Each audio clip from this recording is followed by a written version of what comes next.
નમસ્કાર વિદ્યાર્થી મિત્રો, ગત લેક્ચરમાં આપણે ન્યૂટનના ગતિના બીજા નિયમનો વિગતે અભ્યાસ કરી ચૂક્યા છીએ। જ્યારે આજના લેક્ચરમાં આપણે ઉદાહરણ 5.2, ઉદાહરણ 5.3, આઘાત, ઉદાહરણ 5.4 અને ન્યૂટનના ગતિના ત્રીજા નિયમનો વિગતે અભ્યાસ કરવાના છીએ।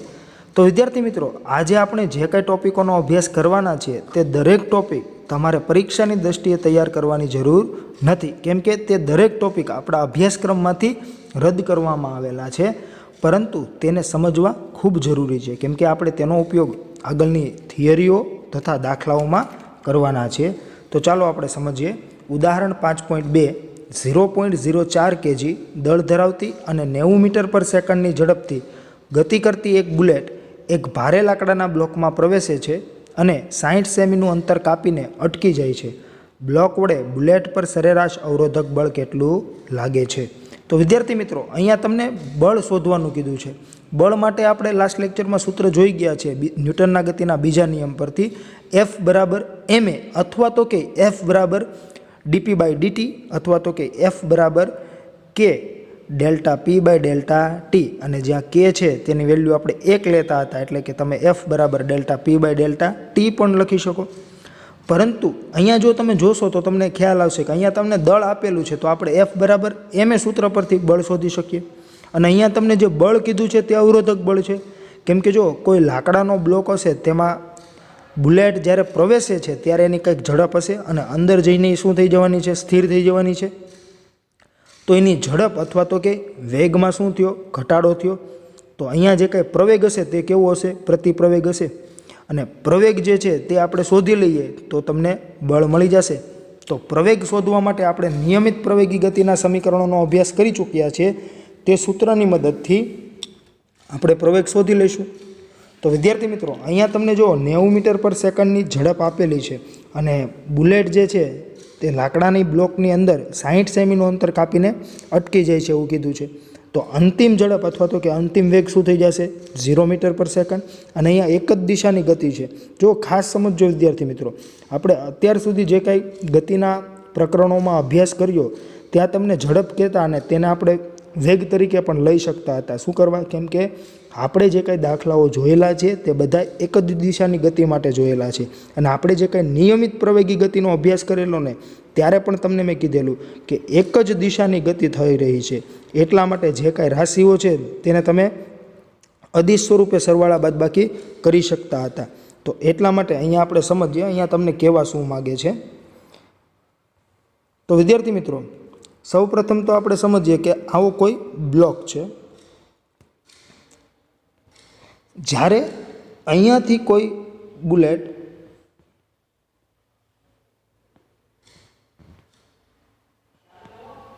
બ્લોક તરફ ગતિ કરી રહી છે, જેની ઝડપ તમને કેટલી આપી છે?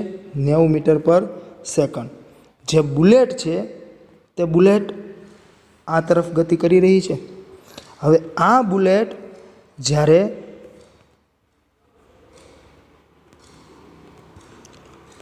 અહીંયાથી બ્લોકમાં પ્રવેશે છે ત્યારે એની ઝડપ કેટલી હશે? તો કે જે અહીંયા હતી એ જ પ્રારંભિક હતી તે જ, કેમ કે હજી તો એ પ્રવેશ કરવાની છે। તો 90 મીટર પર સેકન્ડની એની ઝડપ છે, અથવા તો કે 90 મીટર પર સેકન્ડનો એનો વેગ છે। હવે આપણે કોઈ એવો પોઈન્ટ લઈ લઈએ, સમજો કે આપણે કોઈ પોઈન્ટ જોશે કે જ્યાં બુલેટ શું થઈ જાય છે? તો કે સ્થિર થઈ જાય છે।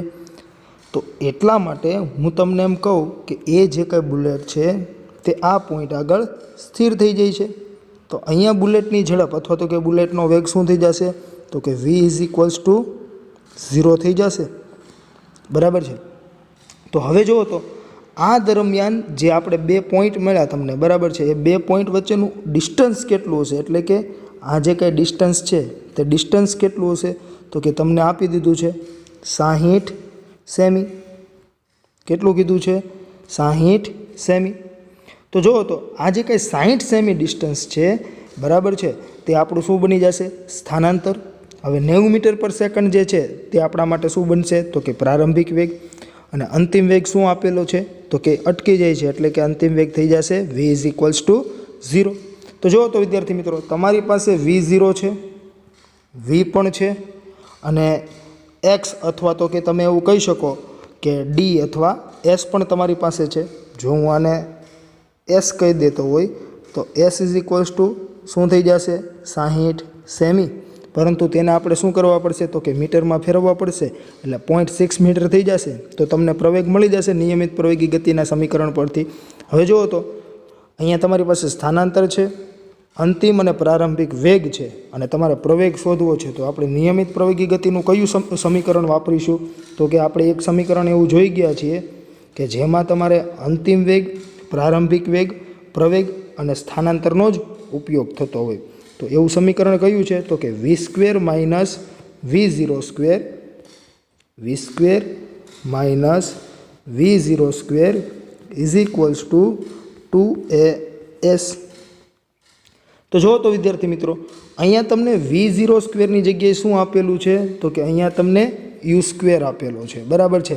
એટલે પ્રારંભિક વેગને u વડે પણ દર્શાવી શકાય, જે મેં તમને અગાઉ પણ કીધેલું, બરાબર છે. તો અહીંયા આપણે u² લખીએ અને તે મુજબ આપણે સૂત્ર બનાવીએ તો શું લખાશે તો કે v² minus u² is equals two 2as.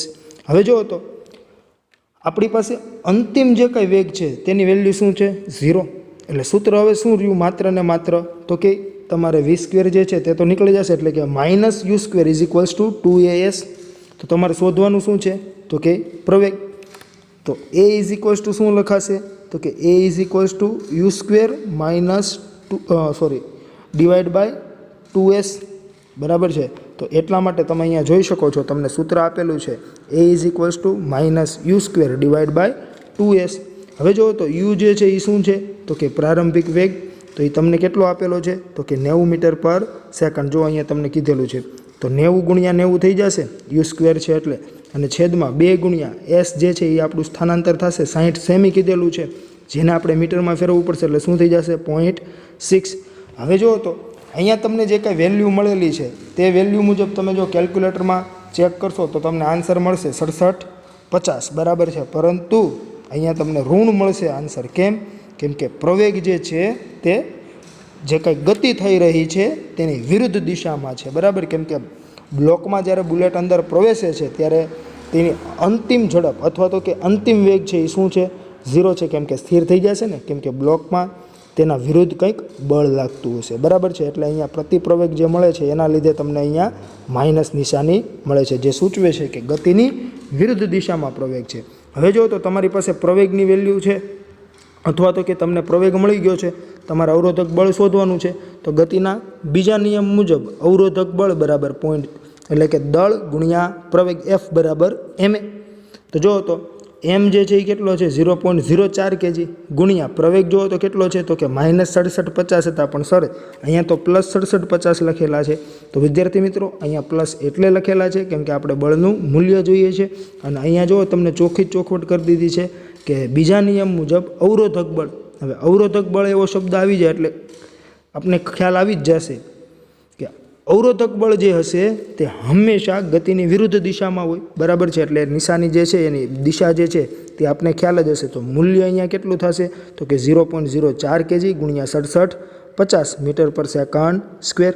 તો તમને અહીંયા આન્સર મળશે 270 ન્યૂટન. અહીંયા જો પછી તમને નીચે સૂચના આપેલી છે કે અહીં ખરેખર લાગતું અવરોધક બળ અને તેથી બુલેટનો પ્રતિપ્રવેગ અચળ ન પણ હોય, તેથી આ જવાબ માત્ર સરેરાશ અવરોધક બળ દર્શાવે છે. જો અહીંયા આપણે જે નિયમિત પ્રવેગી ગતિના જે કંઈ સમીકરણો છે તેના આધારે પ્રવેગ મેળવેલો છે, અને પ્રવેગ જે છે તે અચળ જ છે એવું કોઈ ફિક્સ છે નહીં, પરંતુ આપણી પાસે તો અચળ પ્રવેગી ગતિના સમીકરણો જ છે, એટલે આપણે તેનો ઉપયોગ કરીને અહીંયા આપણે અવરોધક બળ મેળવેલું છે. એટલા માટે તમને અહીંયા કીધું છે કે આ જવાબ માત્ર સરેરાશ અવરોધક બળ દર્શાવે છે. ત્યાર પછી વિદ્યાર્થી મિત્રો ઉદાહરણ 5.3 જે તમે જાણો છો વિકલન તેને આધારે થઈ શકે છે. તો અહીંયા તમને કીધું છે m દળના પદાર્થની ગતિ y બરાબર ut પ્લસ હાફ gt² તરીકે વર્ણવાય છે. પદાર્થ પર લાગતું બળ શોધો. હવે જો તો પદાર્થ પર લાગતું બળ શોધવાનું છે તો ફરી પાછું આપણે f બરાબર ma સૂત્રનો ઉપયોગ કરીશું. તો અહીંયા તમને m દળના પદાર્થની ગતિ કીધું છે કે y બરાબર ut પ્લસ હાફ gt² તરીકે વર્ણવાય છે. તો અહીંયા તમને જો તો સ્થાનાંતરનું સૂત્ર આપેલું છે અથવા તો કે સ્થાનનું સૂત્ર આપેલું છે, તેના પરથી તમારે પ્રવેગ મેળવવાનો છે. તો શું કરવું પડે તો કે સ્થાનાંતરનું સમયની સાપેક્ષે 2 વાર વિકલન કરીશું, જે આપને શું આપશે પ્રવેગ આપશે. તો y is equals to u t plus half g t square જે છે તેનું આપણે પ્રથમવાર વિકલન કરીશું તો શું મળશે? તો કે વેગ વી મળશે. તો અહીંયા લખેલું છે કે હવે વી બરાબર ડીવાય બાય ડીટી. તો જો તો યુટી જે છે એમાં યુ તો કેવું હશે? તો કે અચળ, એટલે યુ જે છે તે એમનું રહેશે અને ટી જે છે તેનું આપણે વિકલન કરવાનું. તો ટીનું વિકલન શું થઈ જશે? 1 પ્લસ હાફ જીટી સ્ક્વેર છે. હવે જુઓ તો હાફ અને જી જે છે તે અચળ છે, એટલે એ શું થશે? અચળ પદ એમનેમ રહેશે. અને ટી સ્ક્વેરનું વિકલન શું થાય? 2t. તો 2 કેન્સલ, એટલે ત્યાં માત્ર શું વધશે? જીટી. અને તેના પરથી હવે આપણે શું મેળવીશું? પ્રવેગ. વી બરાબર તમારી પાસે છે યુ પ્લસ જીટી, તો એના પરથી આપણે પ્રવેગ શોધીએ, બરાબર છે. તો યુ જે છે તે અચળ છે, તો અચળ પદનું વિકલન શું થઈ જશે? 0. અને જીટી જે છે તેમાં જી અચળ છે, તો જી એમનેમ, અને ટીનું વિકલન શું થઈ જાય? 1. તો તમને પ્રવેગ શું મળશે? તો કે માત્ર જી. એટલે સમીકરણ 5.5 પરથી એફ બરાબર એમ એ બરાબર mg લખાશે, કેમ કે એ ઇઝ ઇક્વલ્સ ટુ અહીંયા શું મળે છે તમને? જી. તો એફ બરાબર શું થઈ જશે? mg. આમ આપેલ સમીકરણ ગુરુત્વ પ્રવેગની અસર હેઠળ પદાર્થની ગતિ વર્ણવે છે અને વાય અને જીની દિશામાંનો સ્થાનિયામ છે. એટલે કે વાય જે છે એ જીની દિશામાંનો સ્થાનિયામ છે, કેમ કે જી જે છે એ ગુરુત્વ પ્રવેગ જે હશે તે કઈ તરફ હોય છે? તો કે નીચે તરફ, અધો દિશામાં હોય છે, બરાબર છે. અને તમને પ્રવેગ જે છે એ ઇઝ ઇક્વલ્સ ટુ શું મળે છે? જી મળે છે. એટલે કે બંને જે છે તે એક જ દિશામાં હશે, એટલે સ્થાનિયામ તમને જે આપેલો છે એ સ્થાનિયામ કઈ દિશામાં હશે? તો કે જીની દિશામાં હશે. ત્યાર પછી વિદ્યાર્થી મિત્રો આપણે જોઈએ કે તમને ત્યાં આઘાત એટલે કે ઇમ્પલ્સ આપેલું છે. મેં તમને કીધેલું જ્યારે આપણે પ્રકરણ 4નો અભ્યાસ કરી રહ્યા હતા ત્યારે કે આઘાત જે છે તે સદિશ રાશિ છે, બરાબર છે. તો હવે આપણે તે સમજીએ. તો કે આઘાત કોને કહેવાય? તો કે વિદ્યાર્થી મિત્રો તમે ઘણીવાર એવી ઘટનાઓ જોઈ હશે કે જેમાં એક મોટું બળ ખૂબ નાના સમયગાળા માટે લાગે છે અને પદાર્થના વેગમાનમાં નિશ્ચિત ફેરફાર ઉત્પન્ન કરે છે. દાખલા તરીકે જ્યારે તમે કોઈ દડો છે તે તમે દિવાલ તરફ ફેંકશો ત્યારે શું થાય છે? એ બોલ દિવાલને અથડાઈને પાછો પડે છે, અને એ જ્યારે દિવાલ વડે દડા પર લાગતું બળ જે હશે તે માત્ર બંને સંપર્કમાં હોય તેવા ખૂબ ટૂંકા સમયગાળા માટે જ લાગતું હોય છે, પરંતુ બળ જે છે તે દડાના વેગમાનને ઉલટાવી દેવા જેટલું પર્યાપ્ત મોટું હોય છે. એટલે કે જો હું તમને આકૃતિ દ્વારા સમજાવું કે કોઈ દિવાલ છે, બરાબર છે, જે આપણે સમજો કે અહીંયા કોઈ આવી રીતે દિવાલ છે. હવે તમે દિવાલની આ તરફ અહીંયા ઊભેલા છો,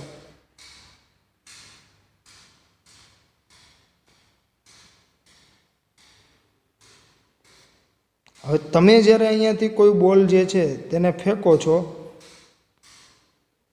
આ તરફ, ત્યારે થાય છે શું? તો કે બોલ જે છે તે અહીંયા અથડાશે અને તેની સાથે અથડાઈને ફરી પાછો એ ગતિ કરે છે, અને ગતિ હવે કઈ તરફ કરશે? તો કે જે દિશામાં ગતિ કરતો હતો એની એક્ઝેક્ટ વિરુદ્ધ દિશામાં.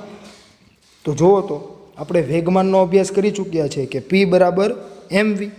તો તમે એ પણ નોંધેલું હશે કે જો તમે કોઈ દડાને ધીમેથી કોઈ દિવાલ સાથે અથડાવો છો તો એ જ્યારે રિટર્ન આવે છે, એટલે કે ત્યાં અથડાઈને જ્યારે પાછો ફરે છે ત્યારે ધીમેથી આવે છે, એટલે કે તેની ઝડપ કેવી હશે?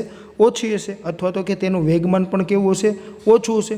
પરંતુ તમારામાં જેટલું બળ છે એટલા બળથી તમે જો એને દિવાલ તરફ ફેંકશો તો જ્યારે એ રિટર્ન આવે છે ત્યારે એ એટલી જ ઝડપથી રિટર્ન આવતો હશે, અને એ દરમિયાન તમે અનુભવશો કે એનું વેગમાન જે છે તે વધુ હોય છે અગાઉ કરતાં. તો એટલા માટે તમે એવું કહી શકો કે દિવાલ જે છે એ શું કરે છે? તો કે વેગમાન જે એનું હતું એટલા જ વેગમાનથી તમારા તરફ પરત મોકલે છે. તો જુઓ તો દિવાલ જે છે એને કેટલું બળ લગાડેલું હશે? તો કે તમારું જે કાંઈ વેગમાન હતું જે દિશામાં, બરાબર છે, એને સમજો આખી દિશા ઉલટાવીને ફરી પાછા એટલા જ વેગમાનથી બોલ મોકલે છે, અને દિવાલ સાથે દડો જે હશે તે તો ખૂબ જ ટૂંકા સમયગાળા માટે સંપર્કમાં હોય છે ને, અતિ સૂક્ષ્મ સમયગાળા માટે. તમે ક્યારે એવું જોયું છે કે તમે કોઈ દિવાલ તરફ દડો ફેંકો અને ત્યાં ઘડીક વાર 2 મિનિટ સ્ટોપ થઈ જાય ને ફરી પાછો તમારી પાસે આવે? એવું નથી થતું. એ સમયના સૂક્ષ્મ એટલે કે કોઈ એક જ ક્ષણ માટે ત્યાં માત્ર અથડાય છે અને તરત રિટર્ન આવી જાય છે. તો એટલા ટૂંકા સમયગાળા અથવા તો કે સૂક્ષ્મ સમયગાળામાં દિવાલ શું કરતી હશે તો કે કંઈક વિરુદ્ધ દિશામાં બળ લગાડતી હશે અને એ બળની અસર હેઠળ દડો તમારી પાસે પરત ફરે છે. તો અહીંયા તમે એવું કહી શકો કે દિવાલ વડે દડા પર લાગતું બળ તે બંને સંપર્કમાં હોય તેવા ખૂબ ટૂંકા સમયગાળા માટે જ લાગતું હોય છે, પરંતુ બળ જે છે તે દડાના વેગમાનમાં શું કરી શકે છે તો કે ફેરફાર કરે છે. બરાબર છે. અને કેટલો ફેરફાર કરે છે તો કે ઘણો ફેરફાર કરે છે. કેમ કે એનું જે કાંઈ વેગમાન હતું તેને ઉલટાવી દેવા જેટલું એણે બળ લગાડેલું છે. બરાબર. એટલા માટે તમને અહીંયા કહે છે કે આવા સંજોગોમાં ઘણીવાર બળ અને સમયગાળાને જુદા જુદા માપવાનું યોગ્ય નથી હોતું. બરાબર છે. તો એ દરમિયાન શું થતું હોય છે તો કે જો આપણે જોઈએ, આવા સંજોગોમાં ઘણીવાર બળ અને સમયગાળાને જુદા જુદા માપવાનું અઘરું હોય છે, પરંતુ બળ અને સમયગાળાનો ગુણાકાર કે જે વેગમાનનો ફેરફાર છે તે માપી શકાય તેવી રાશિ છે. આ ગુણાકારને શું કહેવાતો હોય છે? આઘાત કહેવાતો હોય છે. તો વિદ્યાર્થી મિત્રો, જો અહીંયા તમને જે કહેવામાં આવેલું છે તે ખાસ સમજજો કે આવા સંજોગોમાં ઘણીવાર બળ અને સમયગાળાને જુદા જુદા માપવાનું અઘરું હોય છે. કેમ કે જો તો તમે હજી બળને તો માપી શકશો, પણ સમયગાળો જે છે ને તેને માપવામાં તમારે ત્રુટિ આવવાની શક્યતાઓ વધુ રહેશે. કેમ કે એ અતિ સૂક્ષ્મ સમયગાળો છે. એટલે તેમાં તમે સમજી લો, હું તમને એમ કહું કે ચાલો દિવાલ સાથે હું કોઈ દડો અથડાવું છું અને તમે નોંધજો સમય કે કેટલા સમય માટે દડો જે છે તે દિવાલના સંપર્કમાં આવે છે, તો તમે એ ક્યારેય એક્ઝેક્ટ માપી શકશો નહીં. તો એટલા માટે આપણે શું કરાય તો કે આપણે ન્યૂટનના ગતિના બીજા નિયમનો તો અભ્યાસ કરી ચૂક્યા છીએ, F બરાબર delta P by delta t. તો અહીંયા જુઓ તો મેં તમને જે સમજાવ્યું કે દડો જ્યારે દિવાલ સાથે અથડાતો હશે ત્યારે એના વેગમાનમાં ફેરફાર થાય છે, અને વેગમાનમાં જે કાંઈ ફેરફાર થયો એ કોના લીધે થયો અને કેટલો થયો હશે તો કે જેટલું દિવાલે બળ લગાડ્યું અને જે કાંઈ સમયગાળા માટે લગાડ્યું તે મુજબ જ થયો હશે.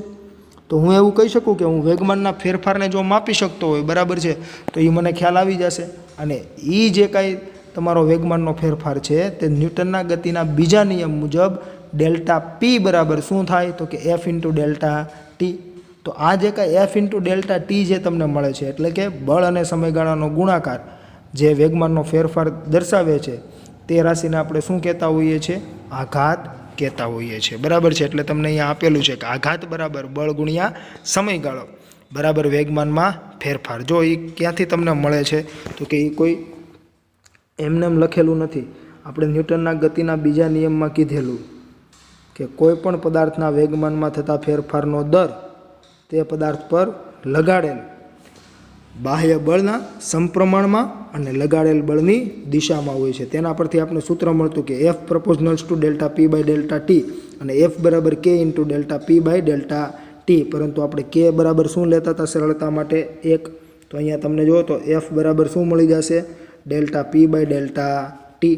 તો જુઓ તો ડેલ્ટા પીને તમે કરતા બનાવો. ડેલ્ટા પી શું છે? વેગમાનમાં થતો ફેરફાર.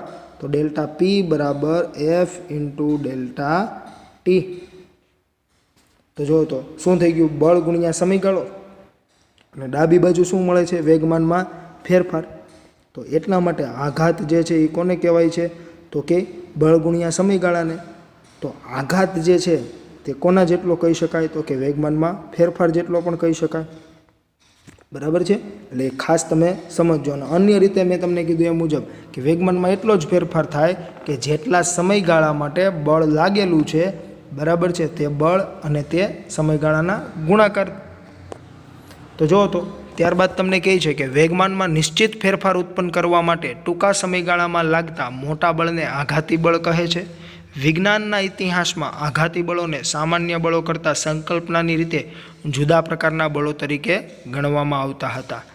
જુઓ તો આઘાતી બળો જે છે તેને વિજ્ઞાનના ઇતિહાસમાં સામાન્ય બળો કરતાં સંકલ્પનાની રીતે જુદા પ્રકારના બળો તરીકે ગણવામાં આવતા હતા. પરંતુ ન્યૂટનીય યંત્રશાસ્ત્રમાં આવો કોઈ ભેદભાવ નથી. એટલે કે ન્યૂટને જે ગતિના નિયમો આપ્યા અને જે કાંઈ યંત્રશાસ્ત્રનો વિકાસ થયો અને એ જે કાંઈ ન્યૂટનની ગતિને નિયમોને આધારિત જે કાંઈ યંત્રશાસ્ત્ર વિકસાવવામાં આવ્યું છે તેને આપણે ન્યૂટનિયન યંત્રશાસ્ત્ર કહેતા હોઈએ છીએ. અને તેમાં આવા કોઈ આઘાતી બળને અન્ય રીતે સમજવાનું અથવા અન્ય બળો કરતાં અલગ તારવવાનું એવું કાંઈ રાખેલું નથી, એટલે કે કોઈ પણ જાતનો ભેદભાવ રાખેલ નથી. બધા બળોની જેમ જ તેને પણ સમજવામાં આવતા હોય છે. તો વિદ્યાર્થી મિત્રો, આમાં તમારે કેટલું યાદ રાખવાનું છે? તો કે આમાં તમારે માત્ર એટલું જ યાદ રાખવાનું છે કે આઘાત બરાબર બળ ગુણ્યા સમયગાળો અને બળ ગુણ્યા સમયગાળો બરાબર વેગમાનમાં થતો ફેરફાર. એટલે તમને જો કોઈ ક્યાંય MCQમાં અથવા કોમ્પિટિટિવ એક્ઝામમાં એવું પૂછાય કે આઘાત શોધો, બરાબર છે, તો તમે વેગમાનમાં થતો ફેરફાર શોધી લો તો પણ તમે આઘાત શોધો છે તેવું કહી શકાય. અથવા તો કે તમને બળ આપેલું છે અને સમયગાળો આપેલો છે તો શું કરવાનું? તો કે બળ ગુણ્યા સમયગાળો. એટલે આઘાત બરાબર F × ડેલ્ટા T પણ લખી શકાય અને આઘાત બરાબર ડેલ્ટા P પણ લખી શકાય, બરાબર, જેની ખાસ તમારે નોંધ લેવી. તમારે આમાં અન્ય બીજું કંઈ વસ્તુ યાદ રાખવાની જરૂર છે નહીં. ત્યાર પછી વિદ્યાર્થી મિત્રો, તમને અહીંયા આપેલું છે કે આઘાતી બળ અન્ય બળ જેવું જ છે, સિવાય કે તે મોટું છે અને ટૂંકા સમય માટે લાગે છે. જે મેં તમને કીધું ને, જે મોટું મૂલ્ય ધરાવતું હશે અને સમય જે છે તે કેવો હશે? તો કે એકદમ સૂક્ષ્મ હશે. કેમ કે આપણે હમણાં અભ્યાસ કરી ચૂક્યા તે મુજબ જ કે દિવાલ સાથે જ્યારે કોઈ બોલ અથડાય છે તો એ સમયના કોઈ સૂક્ષ્મ ક્ષણ માટે જ સંપર્કમાં આવતો હોય છે અને એ જે સંપર્કમાં આવે છે એ દરમિયાન જ બળ લાગે છે, બરાબર, ત્યારબાદ કોઈ બળ લાગતું હોતું નથી. તો વિદ્યાર્થી મિત્રો, હવે આપણે સમજીએ ઉદાહરણ 5.4, જેમાં તમને કીધેલું છે એક બેટ્સમેન બોલને તેની 12 મીટર પર સેકન્ડની પ્રારંભિક ઝડપને બદલ્યા સિવાય સીધો બોલરની દિશામાં પાછો ફટકારે છે. જો બોલનું દળ 0.15 kg હોય તો બોલ પર લાગતો આઘાત શોધો. બોલની ગતિ સુરેખ ધારો. હવે જો તો વિદ્યાર્થી મિત્રો, અહીંયા તમને એવું કીધું છે કે કોઈ બેટ્સમેન બોલને 12 મીટર પર સેકન્ડની પ્રારંભિક ઝડપને બદલ્યા સિવાય સીધો બોલરની દિશામાં પાછો ફટકારે છે. હવે જો તો ઝડપ બદલ્યા સિવાય એવું કીધું છે, એટલે ઝડપ બદલાતી નથી. જે મેં તમને હમણાં સમજાવ્યું ને કે તમે દિવાલ સાથે જેટલી ઝડપે બોલને અથડાવો છો ને એટલી જ ઝડપથી પાછો ફરતો હોય છે હંમેશા. તમે જો ધીમી ઝડપે, એટલે કે તમે ધીમેથી દિવાલ તરફ કોઈ બોલ ફેંકશો તો એ મુજબ રિટર્ન આવશે.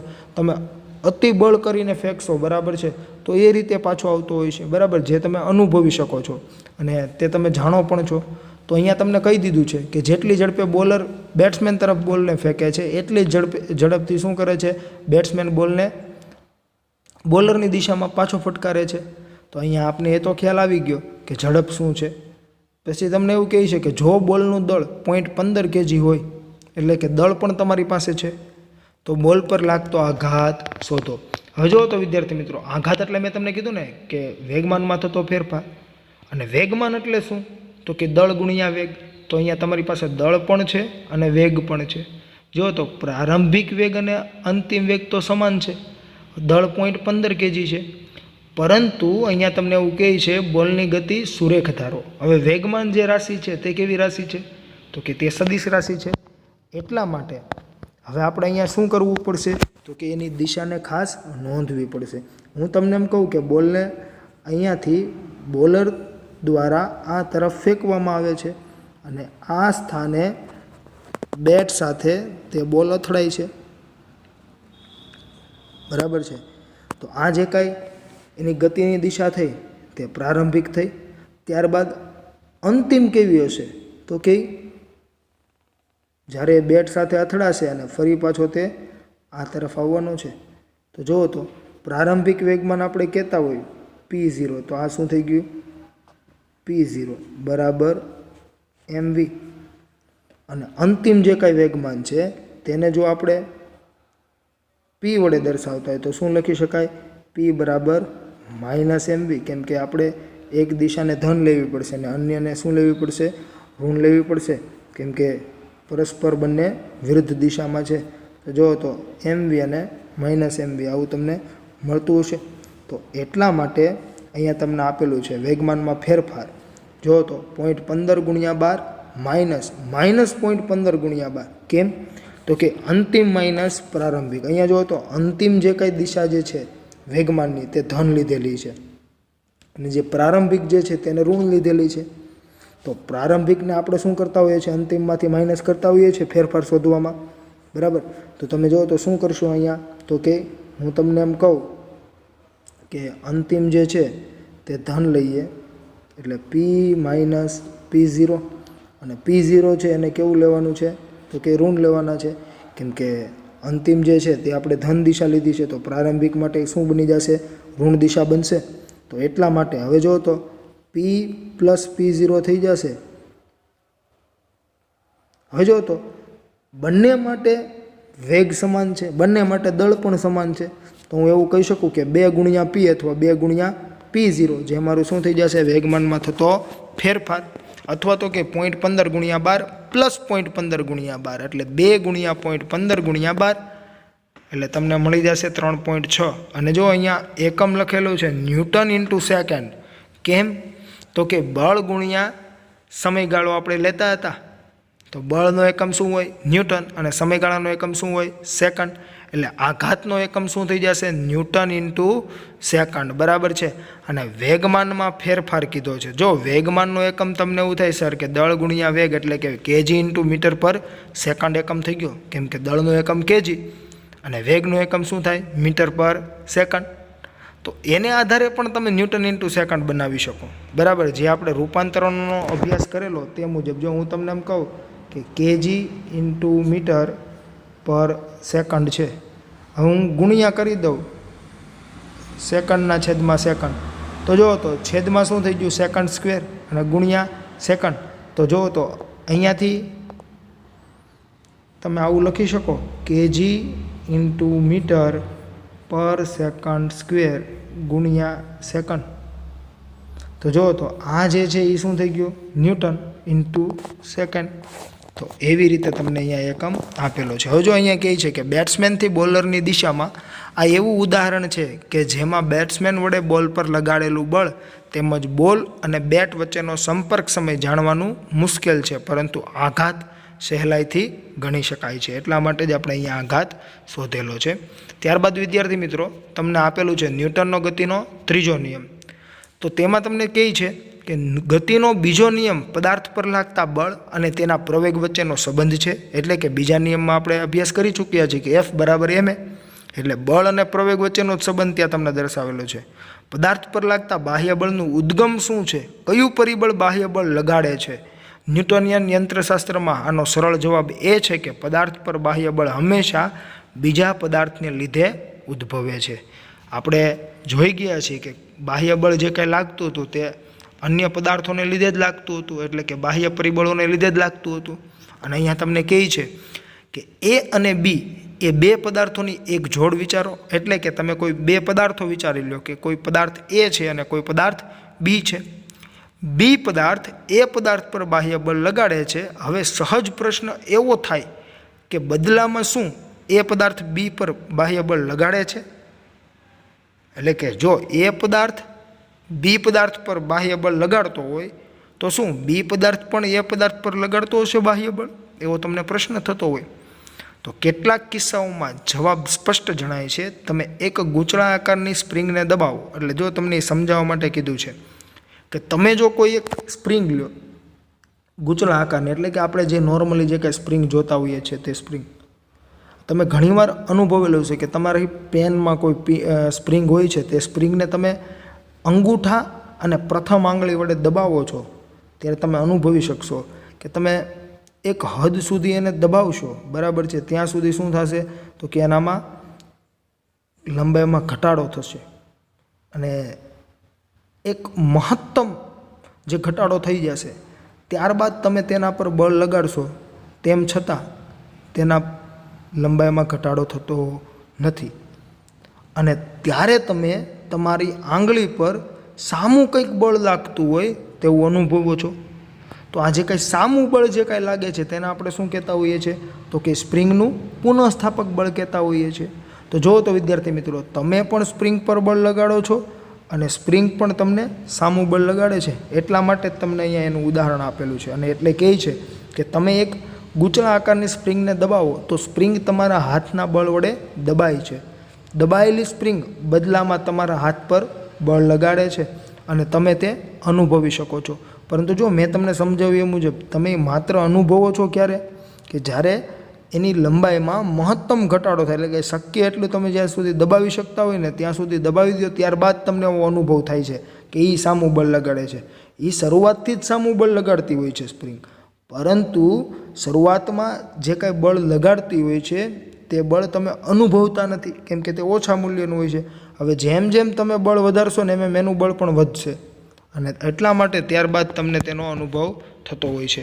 પણ જો પદાર્થો સંપર્કમાં ન હોય તો શું? એટલે કે મેં તમને જે સ્પ્રિંગનું ઉદાહરણ આપ્યું એ તો કેવું છે કે તમે સ્પ્રિંગના સંપર્કમાં આવો છો ને, તો જ્યારે તમે સંપર્કમાં ન હોય બરાબર અને બાહ્ય બળ લાગતું હશે ત્યારે શું થતું હશે? એટલે કે ગુરુત્વાકર્ષણ બળ અથવા વિદ્યુત ચુંબકીય બળ, તે કિસ્સાઓમાં શું હશે? તો એટલા માટે તમને અહીંયા કહે છે કે પૃથ્વી ગુરુત્વને લીધે પથ્થરને અધો દિશામાં ખેંચે છે, એટલે કે નીચે તરફ ખેંચે છે. શું પથ્થર પૃથ્વી પર બળ લગાડે છે?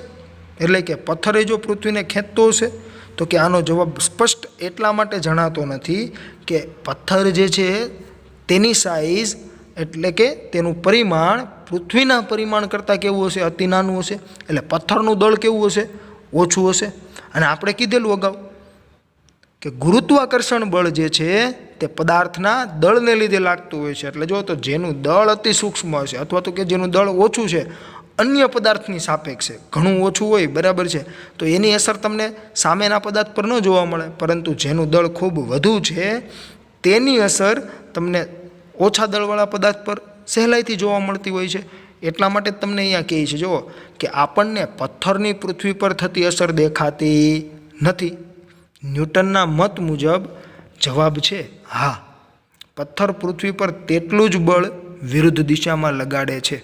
આપણે એ નોંધી શકતા નથી કારણ કે પૃથ્વી બહુ દળદાર છે અને નાના બળની તેની ગતિ પરની અસર અવગણ્ય છે. મૂલ્ય સમાન હશે અને પરસ્પર કેવા હશે? બંનેના બળો વિરુદ્ધ દિશામાં, કેમ કે ગુરુત્વાકર્ષી બળ જે છે તે આકર્ષી પ્રકારનું બળ છે. એટલા માટે આપણે તેને સમજીએ કે કઈ રીતે થતું હોય છે. તો જુઓ તો હું તમને એમ કહું કે આ કોઈ બે પદાર્થ છે બરાબર, આ પૃથ્વી છે મોટો પદાર્થ જે છે તે બરાબર, આપણે ચાલો આ કોઈ પથ્થર છે અને આ કોઈ આપણે ગ્રહ લઈ લઈએ. તો આ દરમિયાન શું થતું હશે? તો કે પૃથ્વી જે છે ને તે મેં તમને અહીંયા જુઓ આ જે કંઈ એરો કરેલો છે તે તરફ આકર્ષણ બળ લગાડતી હશે. જ્યારે આ પથ્થર જે છે તે પથ્થર શું કરતું હશે?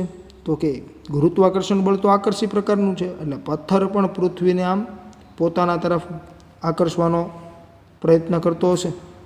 પરંતુ પૃથ્વી જે છે તેનું દળ ખૂબ વધુ છે, એટલા માટે પથ્થર જે છે તે પોતાના તરફ પૃથ્વીને નથી ખેંચી શકતો, પરંતુ પૃથ્વી પથ્થરને પોતાના તરફ ખેંચી શકે છે. અને જે તમે અનુભવી પણ શકો છો અને જે તમે જાણો છો, જેનું કારણ માત્ર એ જ છે કે પૃથ્વી શું છે? તો કે પૃથ્વીનું દળ ખૂબ વધુ છે, બહુ દળદાર છે બરાબર.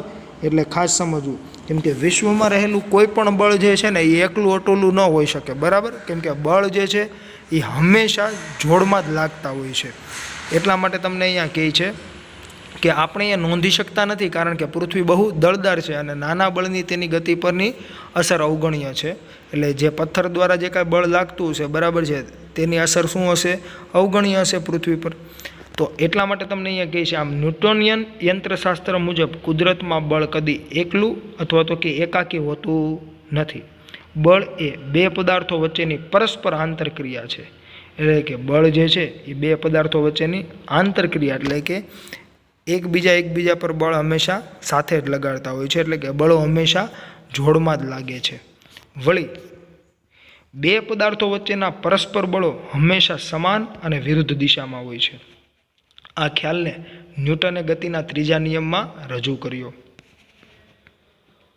જો તો જે આપણે વાત કરી કે કોઈ પણ બળ જે છે એ એકાકી નહીં હોય, એટલે કે એકલું અટોલું લાગતું હશે નહીં, બળ હંમેશા જોડમાં જ હશે. તો આ જે કાંઈ બળો જે જોડમાં લાગે છે તે બળોના મૂલ્યો પણ સમાન હોય છે, પરંતુ માત્ર ને માત્ર તેની દિશા શું હોય છે? વિરુદ્ધ હોય છે. આ ખ્યાલને ન્યૂટને તેના ગતિના ત્રીજા નિયમમાં રજૂ કર્યો. જે શું છે? તો કે ત્રીજો નિયમ એવો છે કે દરેક ક્રિયાબળને હંમેશા સમાન અને વિરુદ્ધ દિશામાંનું પ્રતિક્રિયાબળ હોય છે. ગતિના ત્રીજા નિયમના ન્યૂટનના શબ્દ પ્રયોગ ઇંગ્લિશમાં આપણે જોઈએ તો શું લખાય? તો કે two every action there is equal and opposite reaction. પછી તમને કહે છે એવા તો અલંકૃત અને સુંદર છે કે તે સામાન્ય વાતચીતનો ભાગ બની ગયા છે. તેથી જ કદાચ ત્રીજા નિયમ વિશે ગેરસમજ પ્રવર્તે છે. ગતિના ત્રીજા નિયમ અંગે વિશેષ તો ક્રિયાબળ અને પ્રતિક્રિયાબળ જેવા પદોના ઉપયોગ અંગે બરાબર આપણે કેટલાક મહત્ત્વના મુદ્દાઓની નોંધ લઈએ. તો જુઓ તો વિદ્યાર્થી મિત્રો, અહીંયા તમને ન્યૂટનનો ગતિનો ત્રીજો નિયમ જે આપેલો છે તે તમારે યાદ રાખવાનું છે કે દરેક ક્રિયાબળને હંમેશા સમાન અને વિરુદ્ધ દિશામાંનું પ્રતિક્રિયાબળ હોય છે. એટલે કહે છે two every action there is equal and opposite reaction, જે તમે રિયલ લાઈફમાં પણ જોતા જશો. બરાબર છે. અને એવું એક ઉદાહરણ આપવું હોય તો તમે કહી શકો, હા, દડાને તમે દિવાલ તરફ ફેંકો છો અને જે ઝડપે અથડાય છે ને એ જ ઝડપે પાછો આવે છે ને. બરાબર છે. એવી જ રીતે આપણે તમારે ઉદાહરણ આપવું તો કહી શકો કે આપણને કોઈ એક લાફો કોઈ મારે તો આપણે એને એક લાફો સામો મારીએ છીએ. જો એ ધીમેથી મારીએ, જોરથી મારે તો આપણે જોરથી મારીએ છીએ. તો આ નિયમ માત્ર ગાંધી બાપુને લાગુ નહોતો પડતો, કેમ કે એમણે કીધેલું ને કે તમને કોઈ લાફો મારે તો તમારે બીજો ગાલ આગળ ધરવો. અત્યારે એવું કોઈ ધરે એવું છે નહીં, હજી મારે એની પહેલાં જ આપણે મારી લઈએ. બરાબર. અથવા તો કે તમને કોઈ વ્યક્તિ ધક્કો મારી રહ્યું છે, બરાબર છે, અને તમારે તે જગ્યા પર ઊભું રહેવું છે. તમારે શું કરવું પડે? એ જેટલા બળથી તમને ધક્કો મારે છે, બરાબર છે, એટલું જ બળ તમારે શું કરવું પડશે? સામું લગાડવું પડશે. તો જ તમે એ જગ્યા પર ઊભા રહી શકશો. બરાબર. તો એવું બનતું હોય છે. અથવા તો કે તમે કોઈ દિવાલ છે ધારો કે, એને તમે ધક્કો મારો છો તો દિવાલ ખસતી કેમ નથી? જો તમે બળ લગાડો છો તો એનું સ્થાનાંતર થવું જોઈએ ને બળની દિશામાં, પરંતુ એ ખસતી નથી. તો એનો મતલબ એવો થયો ને કે તમે જે કાંઈ બળ લગાડો છો એટલું જ એણે કંઈક સામું બળ લગાડેલું હશે તમને. આ છે ન્યૂટનનો ગતિનો ત્રીજો નિયમ. એટલે ન્યૂટન એવું કહેવા માગે છે કે દરેક ક્રિયાબળને હંમેશા સમાન અને વિરુદ્ધ દિશામાંનું પ્રતિક્રિયાબળ હોય છે. અને આ જે કંઈ શબ્દો જે છે તેની ગોઠવણી ખૂબ સરસ છે. એટલા માટે કીધું છે કે તે અલંકૃત અને સુંદર છે કે તે સામાન્ય વાતચીતનો ભાગ બની ગયા છે. અને એટલા માટે જ અહીંયા જે કંઈ ક્રિયાબળ ને પ્રતિક્રિયાબળ જે છે ને એ શબ્દોને લઈને ઘણી ગેરસમજ છે. કેમ? તો કે જો અહીંયા ક્રિયાબળ અને પ્રતિક્રિયાબળ એટલે એવું લોકો એવું સમજતા હોય છે કે કોઈ એક ક્રિયા દરમિયાનનું જે કાંઈ બળ લાગતું છે તેની તમને સામી પ્રતિક્રિયા મળતી હોય. તો અહીંયા એવું નથી હોતું. જો ખાસ સમજજો, હંમેશા બંને બળો એક સાથે જ લાગતા હોય છે. અહીંયા કંઈ એવું નથી કે એક ક્રિયાબળ પહેલાં લાગે ને એની પ્રતિક્રિયા તમને સામી મળે. જો તમે કોઈ દિવાલને ધક્કો મારો છો, સમજો, બરાબર છે, તો તમે જ્યારે દિવાલને બળ લગાડી રહ્યા છો ને ત્યારે જ તમને દિવાલ સામું બળ લગાડતી હોય છે. તમે હાથ લઈ લેશો તો પૂરું થઈ ગયું. પછી દિવાલ કંઈ તમને ધક્કો મારવા નહીં આવે. સમજાય છે? એટલા માટે તમને અહીંયા કહે છે કે ગતિના ત્રીજા નિયમમાં ક્રિયાબળ અને પ્રતિક્રિયાબળ એ શબ્દોનો અર્થ બીજો કોઈ નહીં પણ બળ છે. એક જ ભૌતિક ખ્યાલ માટે જુદા જુદા શબ્દોનો ઉપયોગ ઘણી વખત ગૂંચવણ ઉપજાવે છે. ત્રીજા નિયમને એકદમ સરળ અને સ્પષ્ટ શબ્દોમાં રજૂ કરવાની રીત નીચે મુજબ છે. જો બળો હંમેશા જોડમાં જ લાગે છે. એ પદાર્થ પર બી વડે લાગતું બળ બી પદાર્થ પર એ વડે લાગતા બળ જેટલું જ અને વિરુદ્ધ દિશામાં હોય છે. તો આ થઈ ગયો ન્યૂટનનો ગતિનો ત્રીજો નિયમ. અને જેમાં તમારે જે કાંઈ ગેરસમજ છે એ પણ બધી દૂર થઈ ગઈ. તો શું લખી શકાય? તો કે એ પદાર્થ પર બી વડે લાગતું બળ બી પદાર્થ પર એ વડે લાગતા બળ જેટલું જ અને વિરુદ્ધ દિશામાં હોય છે. એટલે તમને અહીંયા કહે છે કે ત્રીજા નિયમમાં ક્રિયાબળ અને પ્રતિક્રિયાબળ શબ્દો કદાચ એવી ગેરસમજણ ઉપજાવે કે ક્રિયાબળ પ્રતિક્રિયાબળની અગાઉ લાગે છે. એટલે કે ક્રિયાબળ કારણ છે અને પ્રતિક્રિયાબળ એ તેની અસર છે. જે મેં તમને કીધું ને, આપણે ઘણીવાર એવું કહેતા હોય કે કોઈની ક્રિયા જે છે તેની પ્રતિક્રિયા તમને આવી મળી. એટલા માટે અહીંયા એવું છે નહીં. અહીંયા ક્રિયાબળ અને પ્રતિક્રિયાબળ જે શબ્દો છે તે કોઈ બળ માટે જ વાપરવામાં આવેલા છે, જે બંને એક સાથે જ લાગતા હોય છે. બરાબર છે. ત્રીજા નિયમમાં કોઈ કારણ અસરનો સંબંધ અભિપ્રેત નથી. બી વડે એ પરનું બળ અને એ વડે બી પરનું બળ એક જ ક્ષણે લાગે છે. જો જે મેં હમણાં તમને કીધું ને એ મુજબ કે એક જ સમયે બંને લાગતા હોય છે. અને આ કારણથી તેમાંના ગમે તે એકને ક્રિયાબળ અને બીજાને તમે પ્રતિક્રિયાબળ કહી શકો છો. બરાબર છે. એટલે તમે અહીંયા ખાસ સમજજો. ત્યાર પછી તમને કહે છે ક્રિયાબળ અને પ્રતિક્રિયાબળ એક જ પદાર્થ પર નહીં પણ બે જુદા પદાર્થો પર લાગે છે. એ અને બી પદાર્થોની એક જોડ વિચારો. હવે જો તો ક્રિયાબળ ને પ્રતિક્રિયાબળ જે છે તે કોઈ એક જ પદાર્થ પર ન લાગતા હોય, બંને જુદા જુદા પદાર્થ પર લાગતા હોય. ધારો કે તમે દિવાલને બળ લગાડો છો હાથ વડે, બરાબર છે, તો તમારા બળને હું ક્રિયાબળ કહું અને દિવાલ વડે લાગતા બળને પ્રતિક્રિયાબળ કહેતો હોય, બરાબર. તો બંને લાગે છે એક સાથે. તમારું બળ જે છે તે ક્રિયાબળ હોય, બરાબર છે, તો ક્રિયાબળ કોના ઉપર લાગ્યું? દિવાલ પર. અને દિવાલનું બળ જે છે દિવાલ વડે લાગતું બળ, એને હું જો પ્રતિક્રિયાબળ કહેતો હોય તો પ્રતિક્રિયાબળ કોના ઉપર લાગ્યું? તમારા પર. એટલે એ ખાસ સમજવું, બરાબર છે. તો એટલા માટે તમને ત્યાં આપેલું છે કે F A B is equals to minus F B A, બરાબર. જો સદિશ સ્વરૂપ છે તમને ત્યાં ડાર્ક એફ આપેલો છે, બરાબર, બોલ્ડ છે, જે આપણે અગાઉ સમજી ગયા છીએ. તો અહીંયા જો તો એ બીનો મતલબ શું છે? તો કે જો સબસ્ક્રિપ્ટમાં તમને આવી રીતે ક્યારેય એ બી બી એ એવું લખેલું આપે તો તમારે સમજવું, જેમ આપણે સાપેક્ષ વેગમાં સમજેલા એ મુજબ, બરાબર. સાપેક્ષ વેગમાં આપણે શું સમજેલા કે તમને ત્યાં જો એવું કીધું હોય કે વી એ બી, તો બીની સાપેક્ષે એનો વેગ, તો જેની સાપેક્ષે હતું તે ત્યાં આપણે શું કરતા? પાછળ લખતા હતા ને. તો એવી જ રીતે અહીંયા જેના વડે બળ લાગતું હશે ને એ હંમેશા ક્યાં આવશે? તો કે પાછળ. એટલે કે આ જે છે બી, બરાબર છે, અહીંયા બી વડે બળ લાગે છે તો બી જે છે તેને આપણે ક્યાં લખીશું? પાછળ. અને જે એ જે છે એને ક્યાં લખીશું આપણે? આગળ, બરાબર. એનો મતલબ શું થયો? તો કે બી વડે એ પર લાગતું બળ. જો એ વડે બી પર બળ લાગતું હશે તો શું લખાશે? બી એ.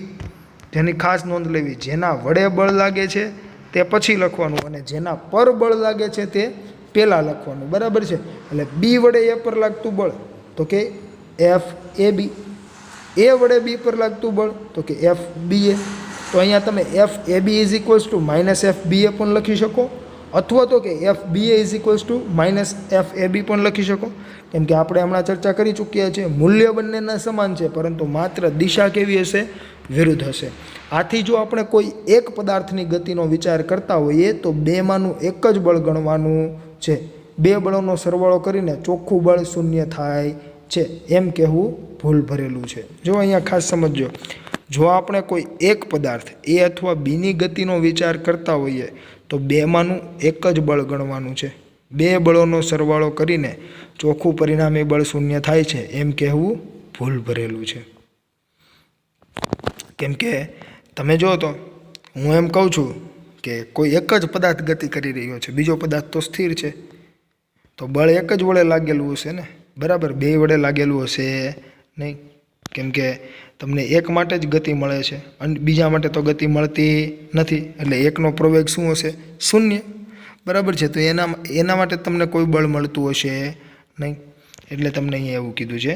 જો કે બે પદાર્થોનું સમગ્રપણે એક તંત્ર વિચારતા હોઈએ તો એફ એ બી અને એફ બી એ પ્લસ બી તંત્રના આંતરિક બળો છે, તેમનો સરવાળો થઈને શૂન્ય બળ બને છે. હું તમને એમ કહેતો હોય કે બે પદાર્થો જે છે એ અને બી એ બંને એક સાથે ગતિ કરી રહ્યા છે તંત્ર બનીને. એટલે કે તે બંનેને તમે જોડી દો, બરાબર છે, અને પછી તેને ગતિ કરાવો તો એ દરમિયાન તમે જે કાંઈ બળ લગાડો છો, બરાબર. હું કોઈ એક જ પદાર્થને બળ લગાડું, ધારો કે આપણે તે ડ્રો કરીએ. અહીંયા હું તમને એમ કહું કે આ કોઈ આ કોઈ એ છે અને આપણે અન્ય કોઈ બી લઈએ,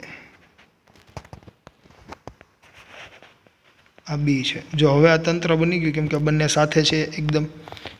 હવે હું અહીંયાથી આવી રીતે કોઈ બળ લગાડું છું એટલે શું થશે? બંને ગતિ કરશે એક સાથે.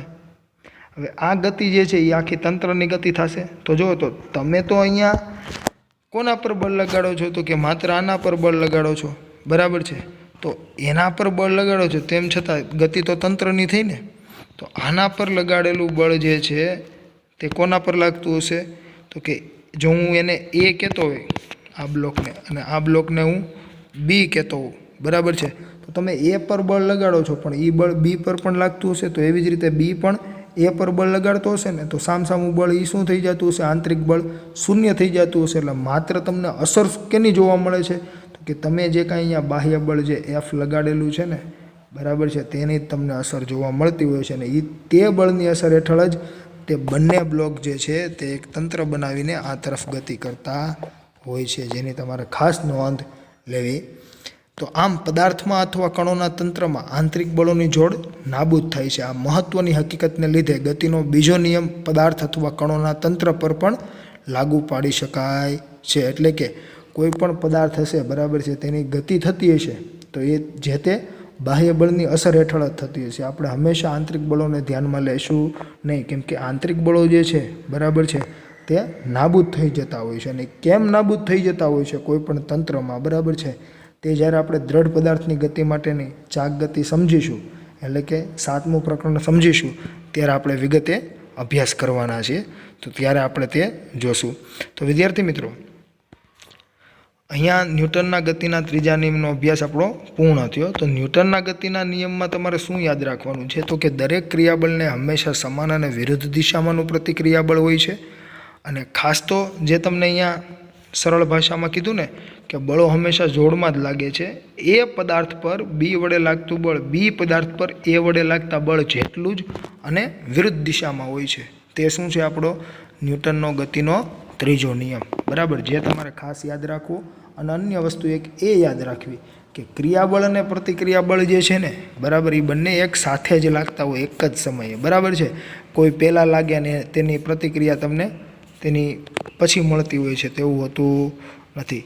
ત્યાર પછી વિદ્યાર્થી મિત્રો, તમને ઉદાહરણ એક આપેલું છે, જે છે ઉદાહરણ 5.5, જે પણ તમારા અભ્યાસક્રમમાંથી રદ કરવામાં આવેલું છે, જે હવે પછીના લેક્ચરમાં આપણે જોવાના છીએ. અને સાથે સાથે આપણે વેગમાન સંરક્ષણ અને કણનું સંતુલનનો પણ આપણે અભ્યાસ કરવાના છીએ.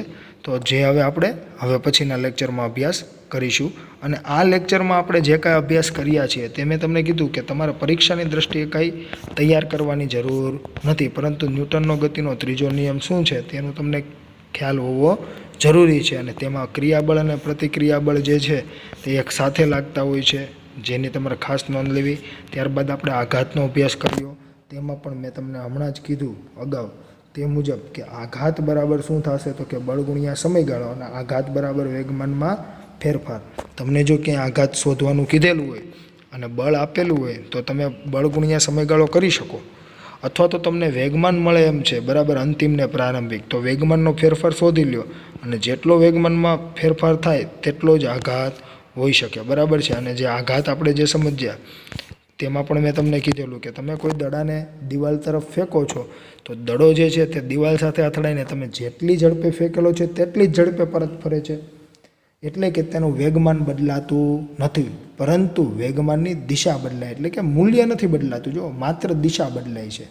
તો તમે જે દિશામાં એને ફેંકેલો, બરાબર છે, એ દિશાનું એને વેગમાન શું કરી દીધું? 0. અને વિરુદ્ધ દિશામાં તમને વેગમાન આપ્યું, તો એને બળ જે છે તે ઘણા મોટા પ્રમાણમાં લગાડેલું છે. અને જે સંપર્ક સમય છે, એટલે કે દડો તો દિવાલ સાથે સંપર્કમાં અતિ સૂક્ષ્મ સમય માટે આવે છે, તો એ જે સૂક્ષ્મ સમયગાળામાં જે કાંઈ બળ લાગતું હોય છે તેને આપણે શું કહેતા હોઈએ છીએ? આઘાત કહેતા હોઈએ છીએ. અને પછી આ જે ઉદાહરણ 5.2, 5.3 અને 5.4નો આપણે અભ્યાસ કર્યો, તે ઉદાહરણો પણ તમારા અભ્યાસક્રમમાંથી રદ કરવામાં આવેલા છે.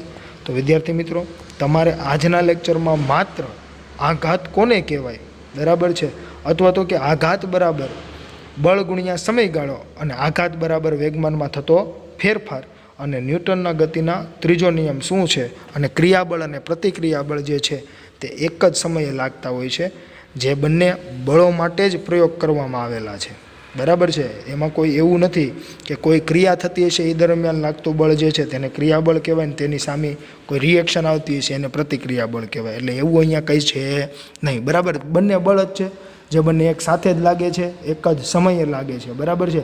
પરંતુ એકને આપણે ક્રિયાબળ કહેતા હોય તો અન્યને આપણે શું કહેતા હોઈએ છીએ? પ્રતિક્રિયાબળ, બરાબર. એટલું જ છે, એમાં બીજું કંઈ તમારે યાદ રાખવાની જરૂર છે નહીં. અને પરીક્ષાની દ્રષ્ટિએ તમારે આ ટોપિકો જે છે તે તમારે તૈયાર કરવાની જરૂર નથી, પરંતુ સમજવાની જરૂર હતી, જે આપણે સમજ્યા. અને આમાં જો તમને કોઈ પણ જાતનો પ્રશ્ન હોય તો તમે મારો સંપર્ક કરી શકો છો. અસ્તુ, આભાર.